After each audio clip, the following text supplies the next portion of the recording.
দণ্ডিকেতে আসাম থেকে কেদারনাথ যাচ্ছেন এক যুবক। আজ থেকে ৯৮ দিন আগে আসামের বরপেটা থেকে উত্তরাখণ্ডের কেদারনাথের উদ্দেশ্যে রওনা দিয়েছেন। বছর ২০ যুবকের নাম প্রাঞ্জল মণ্ডল।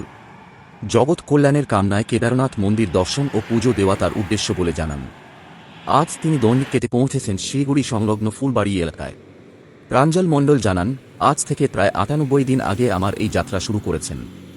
প্রতিদিন প্রায় ৫-৬ কিলোমিটার পথ অতিক্রম করেন।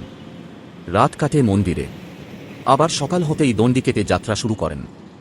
এই দীর্ঘ যাত্রাপথ সম্পূর্ণ করতে প্রায় ১.৫ বছর সময় লাগবে। পথে বহু মানুষ তার প্রতি সহানুভূতির হাত বাড়িয়ে দিচ্ছেন, কেউ জল দিচ্ছেন, কেউ আশ্রয় বা আহার দিচ্ছেন বলে যুবক জানান।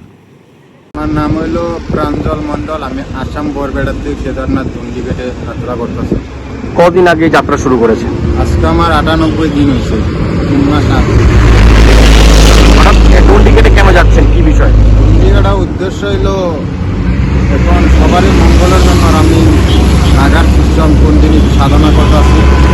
অনেক ভক্ত জায়গায় খারাপ লাগে চলে যাচ্ছে, তাই জন্য আমি আমাকে দুনিয়ায় এটা বলতে চাই, সবাই জানি ব্রহ্মচারী অর্থটা বুঝুক, ব্রহ্মচারী পালনটা কাকে বলে।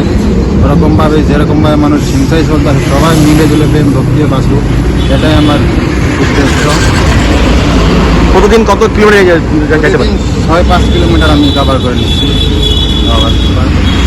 এই রাস্তায় খাওয়া দাওয়া থাকার ব্যবস্থা কি আছে?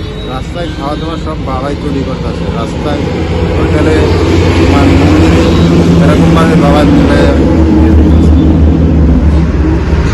কদিনে যাত্রা শুরু করছেন? আমার যাত্রা তো ৩ মাস ৮ দিন হয়েছে, ৯৮ দিন হয়েছে। কদিন সময় লাগবে মনে করছেন? সময় তো ১.৫ থেকে ২ বছর লাগবে। কি নাম আপনার? আমার নাম প্রাঞ্জল মণ্ডল। আপনার সবার জন্যই সবাই প্রেম ভক্তিও পয়সা যাও, কারোর সাথে হিংসা করে কোনো লাভ নেই। মানুষ জন্মে এটাই আমাদের সবচেয়ে শ্রেষ্ঠ জনম। আর সনাতন ধর্ম এটাই বুঝাচ্ছে সব জিনিসকে সবার সাথে প্রেম ভক্তিও পয়সা যাও, এটাই আমাদের জয় শঙ্কর।